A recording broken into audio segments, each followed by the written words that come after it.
Greetings, Earthlings, wisdom keepers, wisdom seekers. Welcome back to Wisdom Dropz, your source for daily drops of wisdom and Savvy Astrology. My name is Tanya Lasagna, back with another video, layering together all the nodal noodles and celestial sauce into something digestible.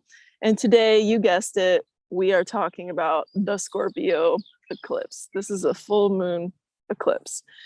This is a doozy, and I'm joining y'all from the prairie today. As you can see, letting my hair do wild things out here as the moon is crisscrossed with some chemtrails. Very interesting. Thought that was just a nice little shot for y'all to see today. So anyway, this is an intense eclipse, y'all. There's no joke about it. There's no doubt about it. And I have three kind of omens from nature to talk about this with y'all today.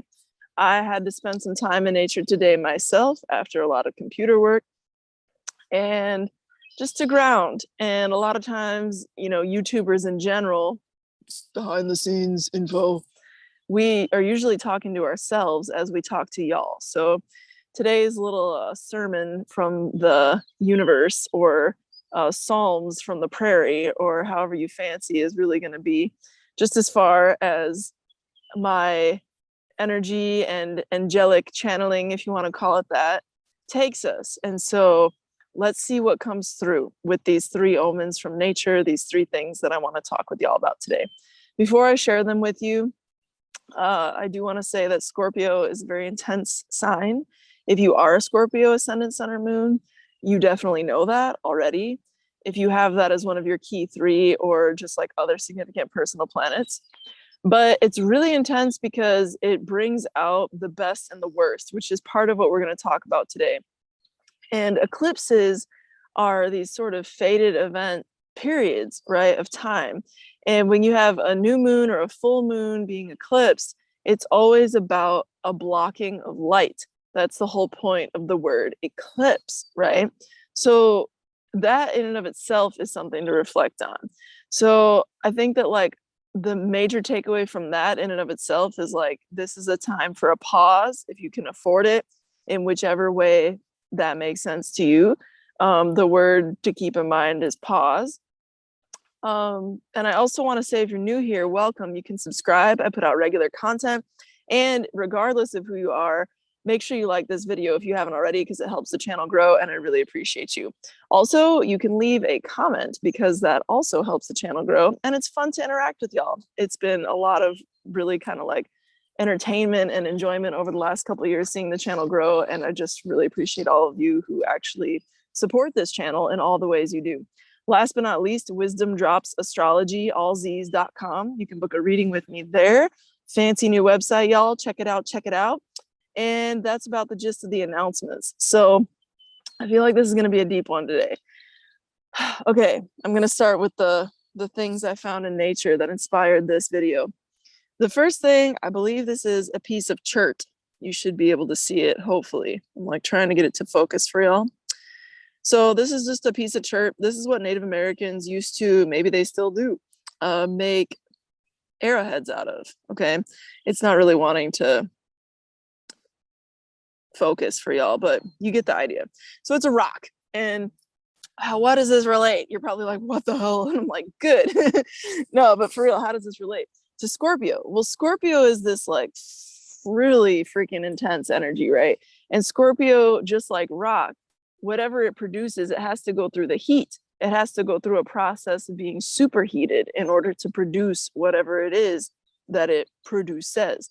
In my limited knowledge of rocks, I'm not a geologist, that much I understand. I remember in like elementary school, them talking about how magma or whatever goes through this process of like turning inside the earth, and upon cooling is when it solidifies. And it goes from this like liquid state into this solid state. And there's a lot of similarity to the energy of Scorpio with that, because Scorpio, it actually coincides with rivers. And rivers, as you know, are very fluid, quite literally, in that they move very freely, very, in their own shape as well. Like, rivers are not a straight line unless they're drudged, right? They have their own character, their own persona, if you will, their own energy, right? Their own chi, their own definition of chi. And so they show that through their gestures and through their movements. But at the end of the day, what is constant and firm throughout all of that fluidity and all of that change and all of that flux that is the oxbows, or is the shape of that, is the fact that it's a current. And the current is a conduit for energy, because water is just that. It's a manifestation of energy. It's fluid, it's moving, it's, you know, channeling energy more than that which does not contain water, right? That's shown by things that get electrocuted more easily, right? Like people, because we have bodies versus like inanimate objects or what have you. What is animate anyway? No, but for real, you know, so Scorpio, how does that connect back? Nature is the ultimate teacher. So it connects back because whatever Scorpio is, at the end of the day, it is. But within that, there is still the opportunity to change and to flow and to find a certain rhythm or a certain shape, right? A certain energy that you want to conduct. And this brings us to the next part of Scorpio, which is dun, dun, dun, dandelions. Who guessed it? If you guessed it, you get 1,000,000 kudos. That's right, kudos, because I don't got dollars to give you like that. But, you know, dandelions, what is this? I'm glad you're asking yourself that. This is about the polarization energy of Scorpio.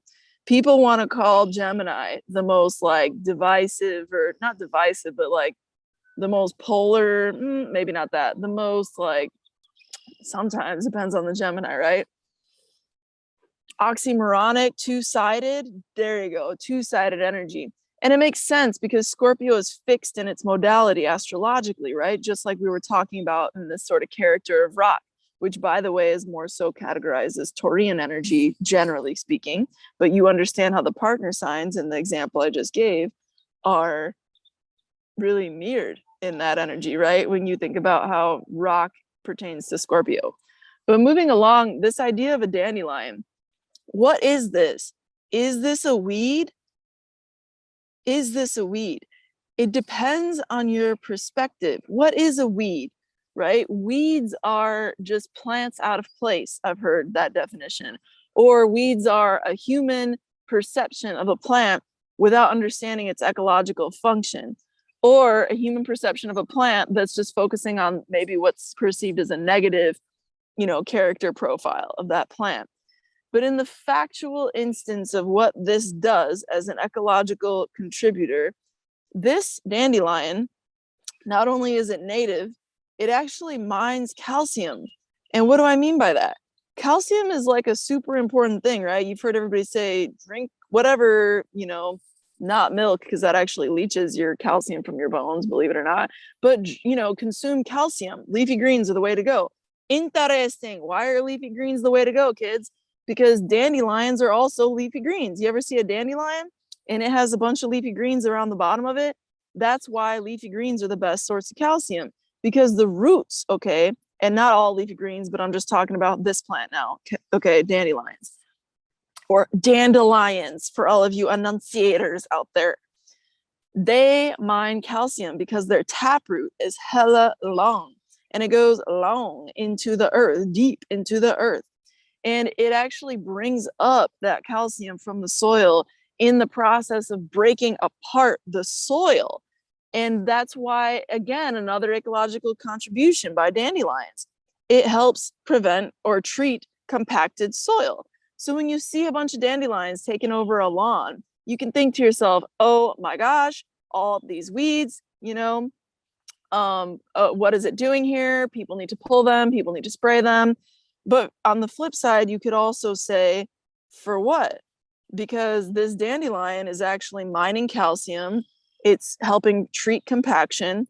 And yeah, it's competing with that turf lawn. But what ecological service is that invasive turf lawn doing?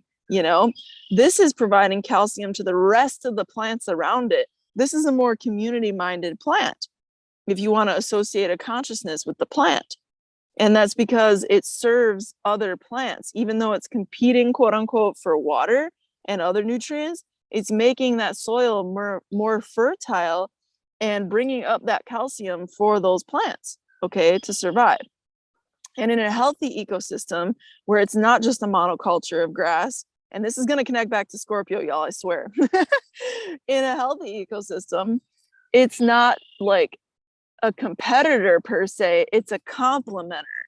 And so this is where we get back to astrology, okay? Everything is connected. Okay, the dandelion is Scorpio energy. You feel some people are so uncomfortable with the sight of the real deal, the native, that is perhaps not as beautiful to them. Perhaps it's really unsightly to them. It brings back bad memories to them. You know, that time they stepped on the thistle in the lawn, or, you know, a bumblebee and they got their foot stung. I don't know, even though it didn't have anything to do with dandelion. There was a bunch of dandelions there, darn it, you know, what have you. But the point is, just like Scorpio energy, it's necessary, okay? And the other side of it is that there's always two sides to everything. And one truth is not necessarily the only truth, because truth is so multidimensional. There's somebody I know who thinks of things like a disco ball, and I thought that was so funny to entertain that. Or, you know, I think of it like a kaleidoscope, because in a kaleidoscope, there's just always so many different changing perceptions and perspectives, because each perception is a perspective, even if it's you witnessing a series of 100 images or whatever over the course of turning this little circle, this little dial, you will get exposed to different views. And so Scorpio is this very real, like, on one hand, nasty, challenging, and yeah, it's traumatic. Scorpio energy people know trauma like other people do not know trauma. It's just the truth. Or if you have Scorpio somewhere strong in your chart and you don't yet know it and you've gone through a lot of things, it probably explains that, you know what I'm saying? Because of where Scorpio is in your chart. So I guess as we go through this eclipse where there are fated events and there are challenging energies, to say the least, because there is a Saturn square, which is pretty darn exact. There is also a trine to a Neptune Mars conjunction, which is, you know, happening in Pisces and a little more benevolent, let's say. But even then, it doesn't necessarily have to be, because it could also be extreme deception. Mars is the initiator, Neptune is the chameleon. So you're going to initiate chameleon energy. You feel you're going to, or people around you, you know, you'll witness that. You'll also see it's just a shapeshifter sort of energy. And Mars and Pisces, you know, just in and of itself, it could be more aligned to energetic manipulation. And Scorpio is no stranger to that, and not just from somebody who experiences it, but conducts energy. And people around them, even when they're not trying to be per se manipulative, will oftentimes perceive of them as such, simply because Scorpio is the conduit of energy. It is the river, y'all, just as it is, through my illustration or understanding or metaphor for y'all today, the dandelion. Why?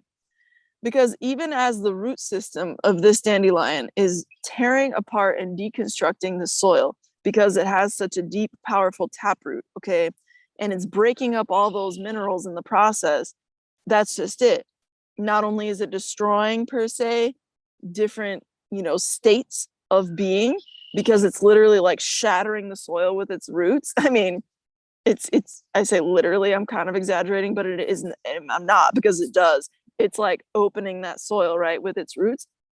It's also making things more accessible in that process of demolition, of deconstruction, of trauma, what can be perceived as trauma. And so I guess what I'm also saying in this is that there's always a light side to it, even if it's really hard to see. So I'm going to ask y'all to try with me to see the light side of this equation, even if it's not apparent, even if it's not something that feels like you can see it. I'm going to get to the next kind of bridge in a second of how to like lean into maybe some tips and tricks for how to do that during this time, this challenging eclipse time. But I do want to say that dandelions exist for a reason. So just like Scorpio energy exists for a reason. So there's some function to this, even though it causes havoc to your monocultured lawn and the earth, okay, but it doesn't cause havoc to the earth. It only appears like it unless you know what's happening, how it's bringing up the calcium. This is a metaphor, and you can grow what you can consciously grow. Not everything is something that we get to choose, unfortunately. Okay, really, unfortunately. But a lot of it we can. And what you do choose is on you, and it's up to you. So it's what you decide you want to grow in the world. And so, you know, how do you grow? How do you turn a dandelion into something other than a weed? I guess that's kind of a question to ask yourself. And even the toughest of lawns that are exclusively dandelions, they're still doing something. And it's really hard to wrap your head around that if you're in the middle of a traumatic cycle or something that you just do not want to be in, something that you yearn nothing more than for an escape. And let me tell you too, before I move on, and this is a long video, I told y'all we were going deep. We went to the prairie today, honey. Make sure you like this video if you haven't already, and subscribe, by the way, if you haven't already. And wisdomdropsastrology.com. Check out my new website. Link is down below. But with that said, you know, I want to make sure that you understand that there's an opportunity to grow from the most difficult stuff, just as there is the opportunity to choose to grow in the lives of others and in your own life, the more positive stuff, the stuff that you know can help heal and not harm. Because if your intention is to harm, if your intention is to cause pain and trauma, my grandma used to say, God will get you. And I wish that God would not get the good people in the process. You know what I'm saying? Because so many good people get got when it ain't even God's will, so to speak. But isn't it? If it happened, I don't know, y'all. Maybe you do.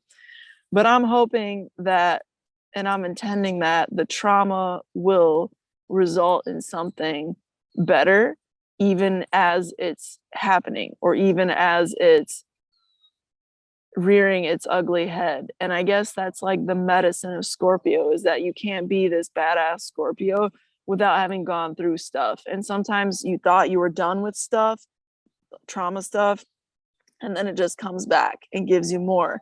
And you never knew that it would happen. You know, that's the unfortunate thing about trauma sometimes, is that you can't even anticipate it. It's not like I shouldn't have gone XYZ because I knew better or whatever. Sometimes it's just like I was there doing my own thing and it happened and it wasn't even on me, kind of thing. So that's there's always, again, multiple perspectives in this stuff, but in it all, find the calcium mining roots of the situation that you find yourself in. Because even if you're irregardless of who you are, your key 3, your core 4, whatever, you're gonna deal with Scorpio energy right now. This is a Scorpio eclipse. So you're gonna deal with some of these scorpionic things. And to those of us super feelers out there, we are gonna be feeling it, okay? People around you are gonna be feeling it, okay? Regardless of who you are. So I guess the words of wisdom from this dandelion, amidst many others, is look for the calcium in it. That was fun. Can you see it? I hope you did. Okay, that brings me to my last thing as I enter my, no, that was scary. As I enter my pocket, pulling out my sample, my last and final thing from nature. Today I took some plant samples of a couple plants that I didn't know yet, and I know I should, and that's what's so annoying. And I do have some guesses as to what this is. So if you're a plant nerd, you can go ahead and shout it out in the comments for me. Save your girl some research, but this is what I'm going to be researching later on. Okay, I want to make sure I know what these plants are that are growing around me. And this is the kind of what I would suggest you do in this time, okay, to get through it. This one has had better moments, but you can see I'm looking at some interesting specimens in my pocket of everything here, okay?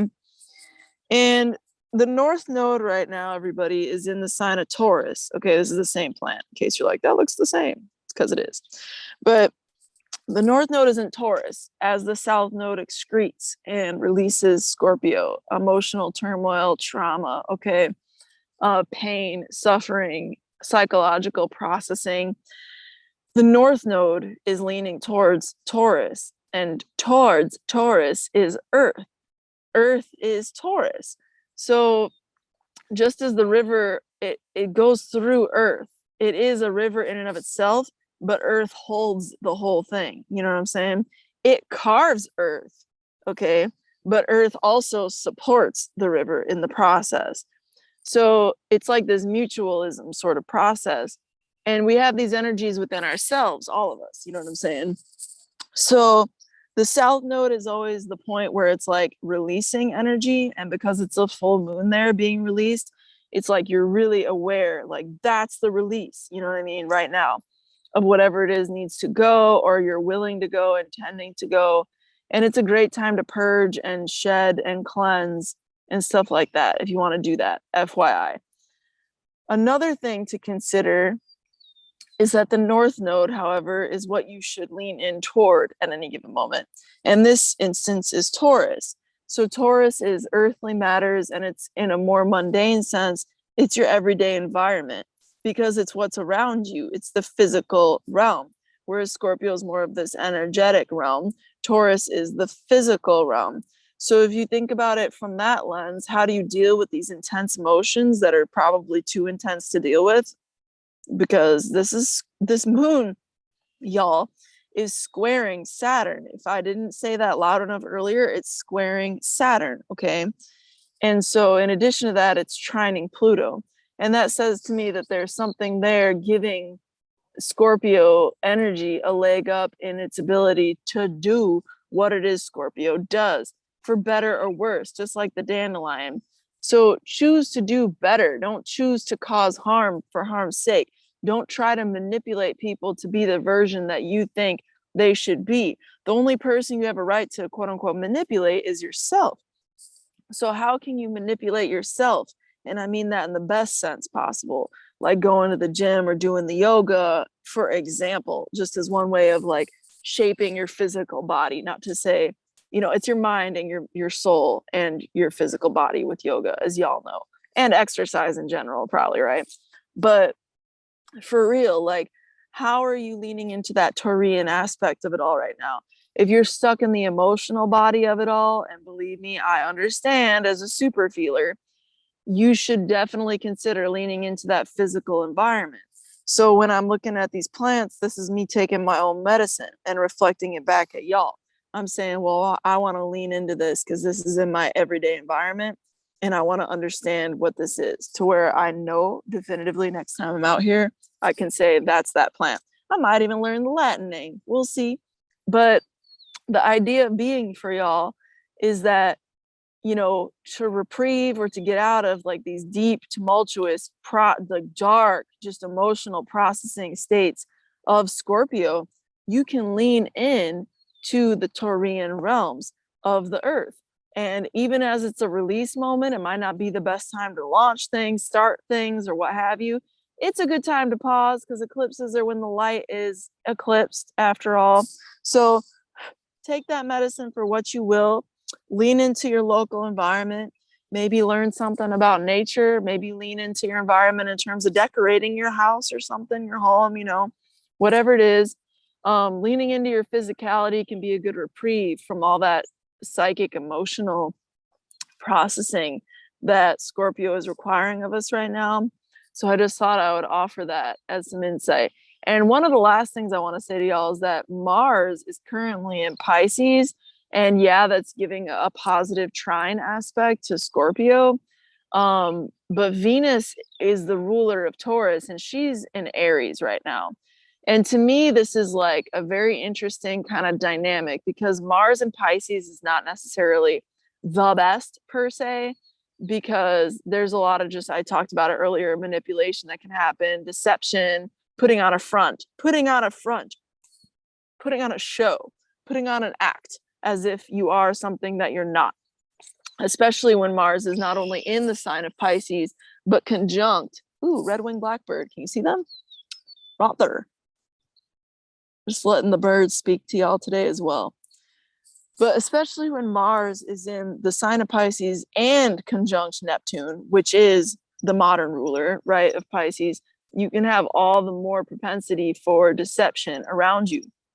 Just as much as you can a sort of imaginative kind of view on the world, right? So if you want to think about it in that lens, that could be the positive aspect of this whole aspect, this literal Mars-Neptune conjunction trining the Scorpio full moon eclipse, okay?